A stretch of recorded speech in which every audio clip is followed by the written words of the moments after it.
The crystal vase slips in my hands as I arrange the last pink peony. My fingers catch it before it crashes, but not before the sharp edge bites into my thumb. I watch a tiny bead of blood well up, bright against my skin. Just one more imperfection to add to my collection: the chipped polish on my nails, the coffee stain on my sleeve, the tension headache pulsing behind my eyes. Perfect. I whisper the word like a prayer, stepping back to survey the grand ballroom at the Riverside Hotel. White tablecloths float over 30 round tables, each one crowned with the flower arrangements I've spent the last 3 hours perfecting. The late afternoon sun streams through floor-to-ceiling windows, casting long shadows across the parquet floor. In 6 hours, this room will host my parents' 25th anniversary celebration. My phone buzzes. Again. The screen lights up with my sister Jessica's text. "Are the place cards done?" Mom's freaking about the seating chart. Before I can respond, another message pops up from my brother. "Hey Em, you remember Dad's cousin from Phoenix, right? The one with the shellfish allergy?" I close my eyes, drawing in a slow breath. The place cards are done. They've been done since last week. The seating chart has gone through 12 revisions. And yes, I remembered Cousin Robert's allergy. Just like I remembered Aunt Margaret needs a chair with arms, and Uncle Pete can't sit near the speakers because of his hearing aid. The phone rings. "Mom." "Emily? The caterer needs the final head count. And you did remember your father's cousin from Phoenix?" "Yes, Mom. Everything's handled." I rub my temples, watching a waiter wheel in the gift table. He positions it exactly where I marked with blue tape this morning. 78 guests, and Robert's meal is specially marked. "What would we do without you?" The words should warm me, but they land like stones in my stomach. "Oh, and can you check if—" "Actually, Mom?" The words slip out before I can stop them. "I was thinking, maybe I could just attend. You know, as a guest this time?" A pause. Then a light laugh that makes my throat tight. "Oh, honey, who would pull this off if not you? You know how these things go." Yes. Yes, I do. I see myself at 16, staying up until 3 a.m. to finish Mom's surprise 40th birthday decorations while Jessica and Mark slept. I remember the monthly drives home from college to help Dad organize the family business paperwork. Last year, I took 2 weeks of unpaid leave to salvage Mark's wedding when his planner quit. "Emily will handle it, she always does." "You're right." My voice sounds distant to my own ears. "I'll handle it." The phone buzzes again as soon as I hang up. "Jessica, we'd be lost without you. Just do what you always do. You're so good at it." Mark's voicemail follows. You know I'd just mess it up. Besides, Seattle's too far. You've got this, right?" I walk to the ladies' room, needing a moment just to breathe. The champagne dress I bought specially for tonight hangs on the back of the door. The silk catches the light, promising something different. Something special. My reflection stares back at me as I slip it on. The color warms my skin, the cut elegant but understated. For once, I look like someone who belongs at the party, not behind the scenes. Will they even see me in this? I whisper to my reflection. She doesn't answer. The next few hours blur into a checklist of final details. Check the sound system. Confirm the timing with the MC. Review the slideshow one last time. My phone never stops buzzing. When the first guests arrive, everything is perfect. Every detail exactly as Mom and Dad dreamed. I stand back, watching family fill the room with laughter and warmth. "Emily?" My cousin Rachel touches my arm. "I think they sat you at the vendor table near the MC, you know, closer to logistics?" The words hit like ice water. "What?" I walk to the family table, the one I arranged myself, with the special chargers and the extra centerpiece. Place cards mark seats for Mom, Dad, Jessica, Mark, their spouses. Aunts, uncles, cousins, but not me.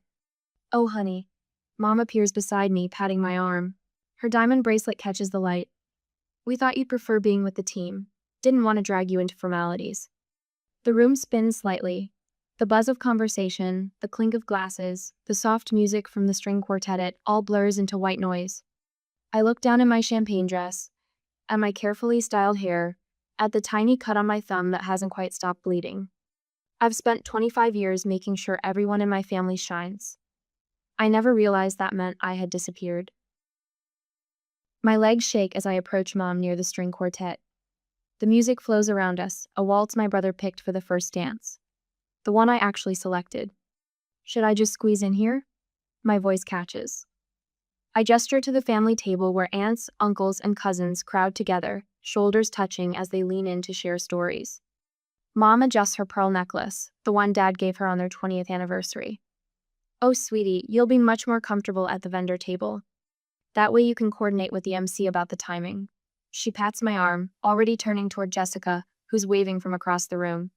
Besides, you're always saying you need to stay on top of things. The MC taps his microphone, and the feedback pierces through the quartet's music. Ladies and gentlemen, what a beautiful evening. Before we begin the celebrations, let's give a big hand to the incredible planning team that made this evening possible. I hold my breath waiting for my name. The wonderful staff here at the Riverside Hotel, our outstanding caterers, and the talented musicians. The applause washes over me like cold water. I clutch my champagne glass tighter, knuckles white against the crystal stem. The slideshow starts, images flowing across the screen. Dad teaching Mark to ride a bike, Mom and Jessica making Christmas cookies, family vacations at Lake Tahoe. Each photo I spent weeks selecting, carefully arranging into a story of 25 years of love. But as the pictures scroll past, my throat tightens. Out of 60 photographs, I appear in exactly 2. The first, half hidden behind a Christmas tree. The second, a blur of motion as I set up Mom's birthday cake. Mark, this is incredible. Uncle Pete claps my brother on the shoulder. You really outdid yourself with this presentation. Mark grins, accepting the praise. Thanks, just wanted to do something special for Mom and Dad. I slip between clusters of guests, their voices blending together. Such thoughtful children, always ready to help. You must be so proud of what you've raised. A warm hand touches my elbow. Aunt Margaret stands beside me, her eyes soft behind her glasses. She leans close, voice low. You look beautiful tonight, Emily. That dress is stunning on you. Before I can respond, Mom calls everyone together for photos. Emily, you take them. You have such an eye for these things. The camera feels heavy in my hands. Through the viewfinder, I watch my family arrange themselves. Mom and Dad in the center, Jessica and Mark flanking them with their spouses. Aunts and uncles filling in the edges. A perfect family portrait. Wait, Dad frowns, looking around. Was it Jessica or Emily who put all this together? One of the girls, anyway. The camera slips slightly in my grip. Jessica laughs, high and bright. Dad, Emily's been planning this for months. You know how she is about details. Right, he nods, already turning back to pose. Emily, make sure you get everyone in frame. The pictures are done and I step out. My phone buzzes. A text from Rachel, my best friend since 3rd grade.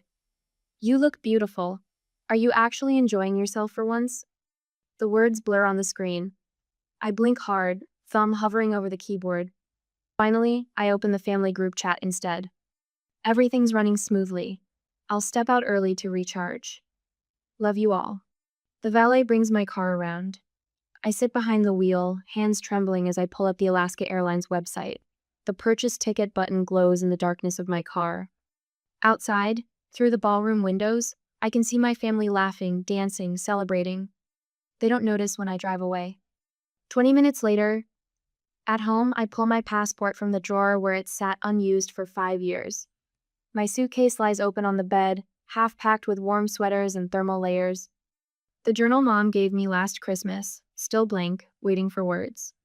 The family group chat stays silent. I stand at my window watching the city lights flicker like distant stars. From somewhere deep inside, a truth rises that I've spent my whole life trying not to hear. Sometimes the loudest statement is an empty chair. 2 hours later, my coat bunches under my head, making a lumpy pillow against the airport terminal's plastic seat. The flight to Anchorage boards in 3 hours. My phone screen glows in the pre-dawn darkness. 47 notifications from the family group chat. I click into Instagram instead, fingers hovering over the keyboard. Sometimes you have to go where no one expects anything from you. The words flow out before I can second-guess them. My thumb hovers over the post button. The old Emily would never. The old Emily would already be home, sorting through party cleanup details, answering endless questions about leftover cake and rental returns. I press post. Then I open my phone settings and turn off notifications from the family chat. The silence fills my chest like the first breath after swimming underwater too long. Later that evening, the lights break over the horizon as our plane lifts off, painting the clouds in shades of pearl and rose gold. I press my forehead against the cold window, watching Seattle disappear beneath us. Somewhere down there, my family wakes to find my empty apartment. My neatly written note, "Taking some time, I'll call when I'm ready." The Anchorage landscape hits me like a reset button the next morning we land. White stretches in every direction, broken only by dark forests and jagged mountains. No to-do lists, no expectations. No careful smiles, and, of course, I can handle that. The tour van bumps along icy roads toward my lodging, carrying me and 6 other travelers seeking winter solitude. First time in Alaska? I turn to find kind eyes watching me from the seat across the aisle. Silver hair, artist's hand stained with charcoal, a sketchbook balanced on her knee. First time traveling alone, I admit. She nods, understanding filling her face. I started traveling solo after my Henry passed. It gets easier. A smile touches her eyes. Then it gets wonderful. An hour later, my cabin door closes behind me with a soft click. Silence wraps around me like a blanket, no phone buzzing, no voices calling my name, no lists of needs to fulfill. The panic rises fast and hard, squeezing my chest. My hands shake as I unpack my small bag, hanging up the clothes I grabbed without thinking. The silence screams in my ears. I grab my phone, muscle memory reaching for the family chat. The notifications are still off. No one has tried to call. No private messages asking where I am. My new journal lies on the bed, leather cover still stiff and uncreased. The first words spill onto the blank page. Did I disappear, or was I never really there? I took a shower, then went to explore the surroundings, and came back for dinner later that day to encounter a meeting of new people, my new friends. The lodge's common room glows with firelight. Sarah, the nurse from Minneapolis, ladles salmon stew into ceramic bowls while telling us about her own burnout journey.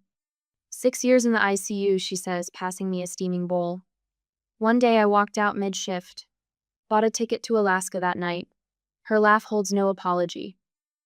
Sometimes the only way to stop drowning is to let go of the rope they're using to pull you under. Mike, the Montana hiker with wild gray hair and weathered skin, teaches me to build a fire in the stone hearth. My first attempt collapses into smoke. The second catches, flames dancing between the logs. "Look at that," he says, pride warming his voice. "You've got the touch." Margaret, the silver-haired artist, sets up her easel by the window. Her charcoal moves in swift strokes across the paper as I stare into the fire. "You have such presence when you think no one's watching," she murmurs. I turn to find my own profile taking shape on her page head lifted, firelight catching the angles of my face. The woman in the drawing looks nothing like the Emily who fades into the background of family photos. A laugh bubbles up from somewhere deep inside me, surprising us both. It sounds nothing like my careful chuckle at family gatherings.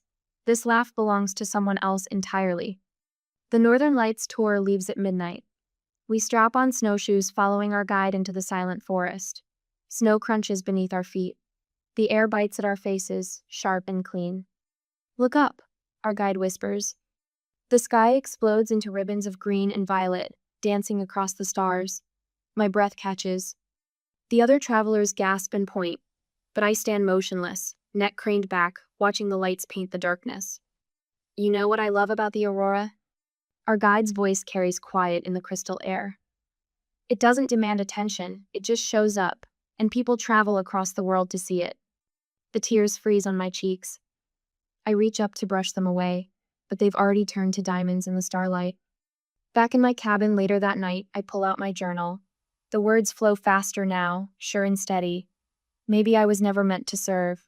Maybe I was meant to shine.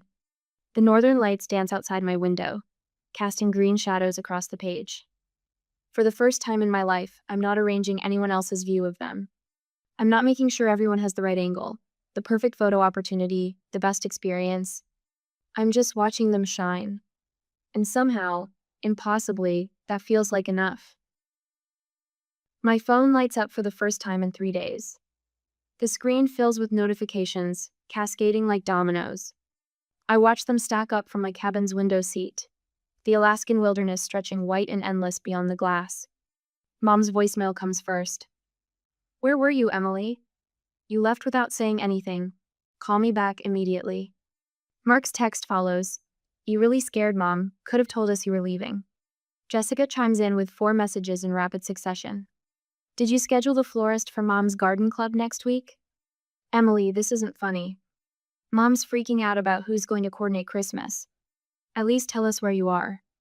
I press my forehead against the cold window, watching my breath fog the glass. 3 days of silence, and their first concerns are about logistics. The garden club. Christmas coordination. The familiar weight settles in my chest, but this time I let it pass through me like the pale winter sunlight. My fingers hover over the keyboard before I type, Family meeting, FaceTime, 7 p.m. your time tomorrow.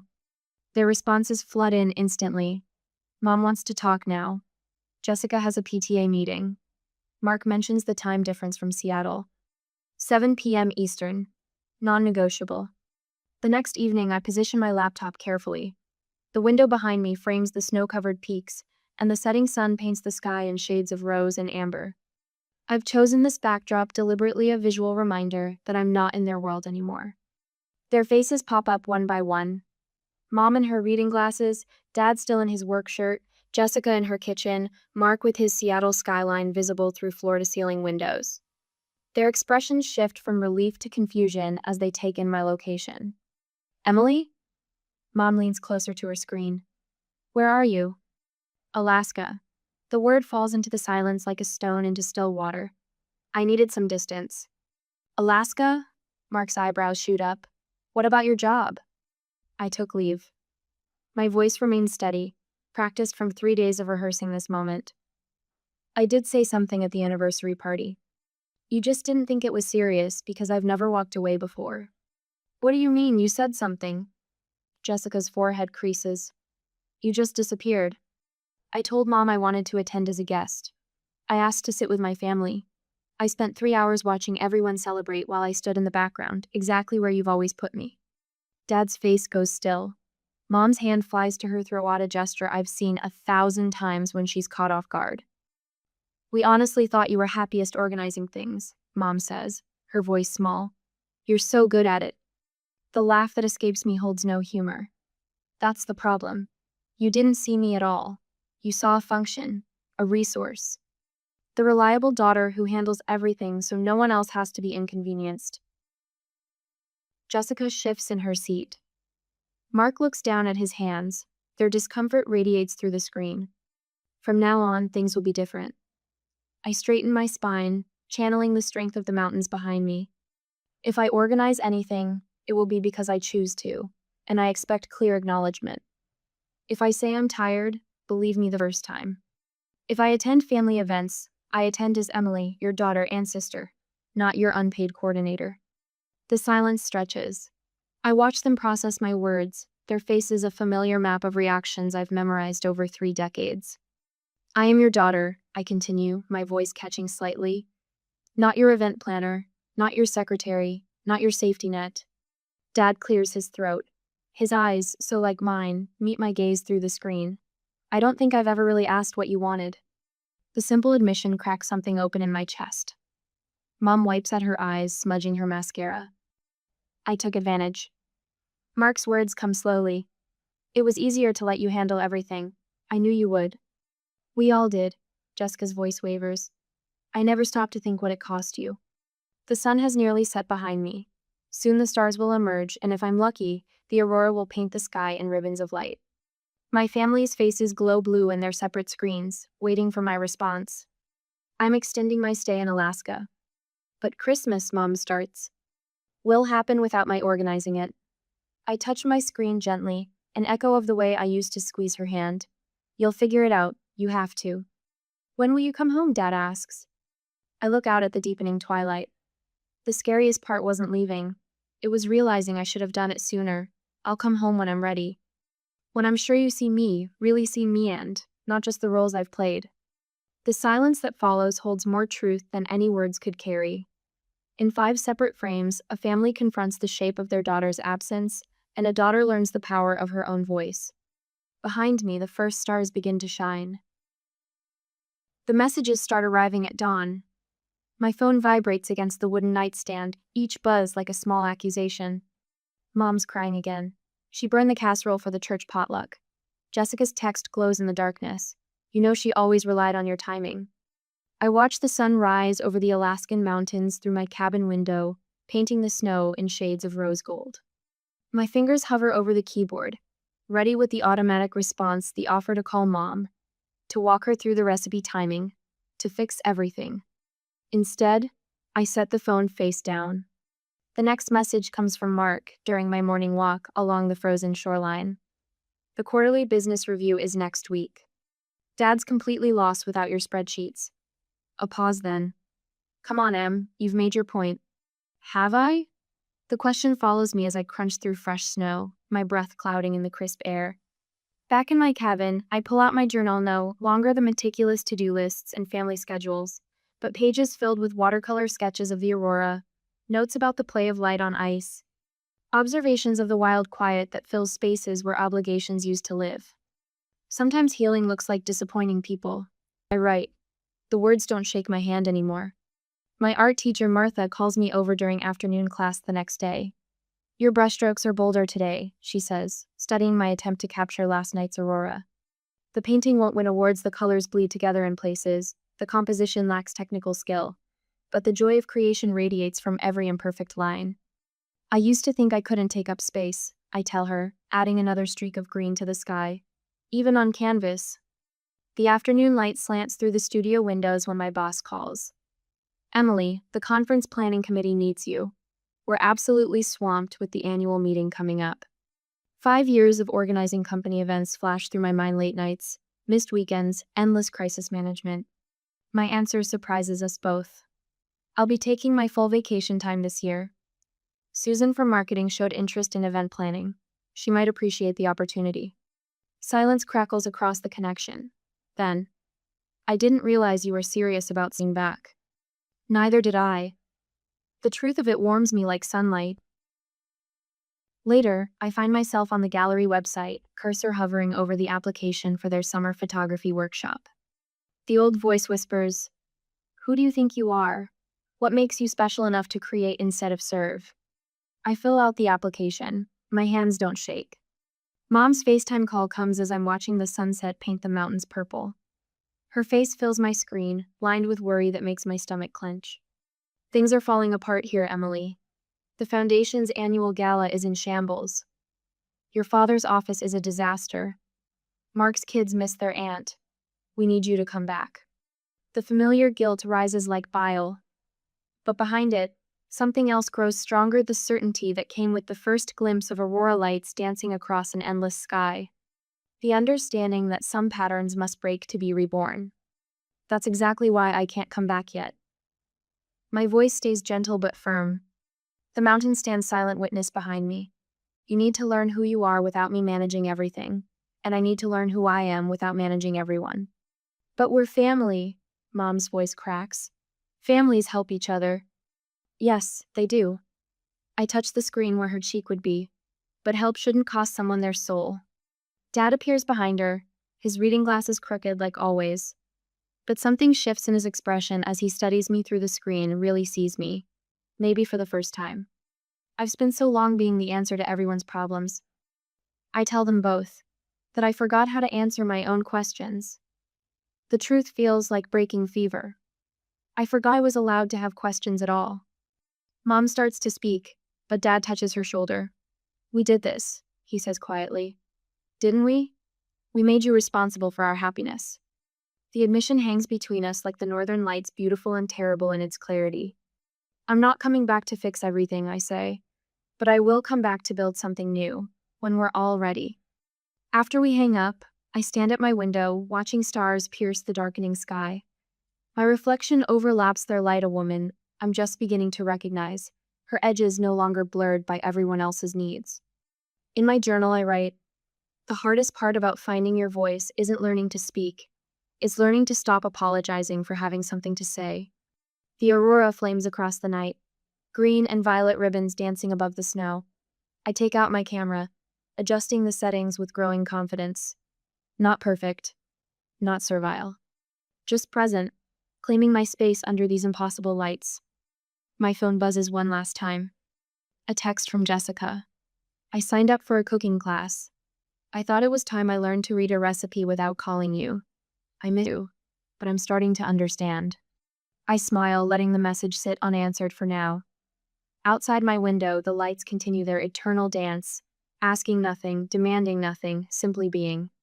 Tomorrow, I'll try to paint them again. The day after, maybe I'll write about them. Or maybe I'll just watch, learning from their quiet radiance how to illuminate my own sky. The night deepens. I remain awake, watchful, finally author of my own story. In this atmosphere, 3 weeks passed, and now it was time to return home. The front door of my apartment clicks shut behind me. 3 weeks in Alaska changed more than just my perspective, it rearranged my soul. My suitcase stands by the door, but I leave it there, walking through rooms that suddenly feel foreign. Everything looks exactly as I left it, yet nothing feels the same. The filing cabinet stuffed with family birthday lists and event timelines. The drawer of emergency supplies for last-minute celebrations. The calendar marked with everyone's appointments but my own. Time to redecorate, I whisper, my voice stronger than it used to be. I spend the next hour moving furniture. The heavy oak desk that anchored my role as family secretary now faces the window instead of the wall. Sunlight streams across its surface, warming the wood. In its place, I hang the photograph I took under the aurora borealis, streaks of green and violet dancing across a star-filled sky. The frame cost more than I'd usually spend, but watching the northern lights paint themselves across my wall feels worth every penny. My phone buzzes. 3 separate texts about the upcoming charity auction Mom chairs every spring. I delete them without responding. The family group chat pings with my cousin's baby shower plans. Another delete. My brother needs help coordinating Dad's retirement party. No, I say aloud to the empty room, and the word feels clean and bright on my tongue. Not this time. The afternoon mail brings a postcard. Mom's familiar handwriting covers both sides, cramped and urgent. You deserved better, I see that now. Please come home when you're ready as our daughter, not our help. My fingers trace the edges of the card. The words sink in slowly, like snow melting into soil. She's trying. They all are. Sunday dinner looms like a test. I drive to my parents' house, empty-handed, no casserole, no dessert, no clipboard of conversation topics to keep things running smoothly. Just me, wearing a soft green sweater and carrying nothing but my car keys. Mark opens the door. His eyes drop to my empty hands, then back to my face. Hey, Em. He steps aside, then hovers awkwardly. I'm supposed to be setting the table. Want to show me how? He catches himself. Never mind, I'll figure it out. The sounds from the kitchen are different tonight. Pots clang. Something smells like it's burning. My sister's kids race past with handfuls of silverware, giggling as they arrange place settings with more enthusiasm than accuracy. Mom appears in the doorway, flour streaked across her cheek. Emily, you're early. She wipes her hands on her apron, starts to reach for me, then pulls back. I mean, you're right on time. Just on time. I smile. Need help? No. The word bursts from her like a firecracker. I mean, yes, but no, Jessica's kids are handling dessert. We're learning. It's messy, but we're learning. The table looks nothing like my perfectly arranged settings of the past. Forks point different directions. The napkins are unfolded. Someone put the water glasses on the left. But when we sit down, the food is hot, the conversation flows, and for the first time in years, I can focus on chewing instead of orchestrating. Dad stands, lifting his glass. The light catches his wedding ring, the same one I polished every anniversary until it sparkled. To Emily, he says, voice rough. Not for what she does, but for who she is. The words land like petals. Soft, weightless, real. After dinner, Mom catches me in the hallway. Would you? She twists her fingers together. The holiday party. Would you teach me? Not do it, just show me how. I want to learn. I study her face, the new lines around her eyes, the way she holds herself like she's afraid of taking up too much space, just like I used to. Yes, I tell her. I'll teach you, but you do the work. She nods, relief softening her shoulders. In the living room, Mark struggles with the coffee maker. Jessica's kids stack dishes with exaggerated care. My father white counter without being asked. That night, I drive to the outskirts of town where the city lights fade.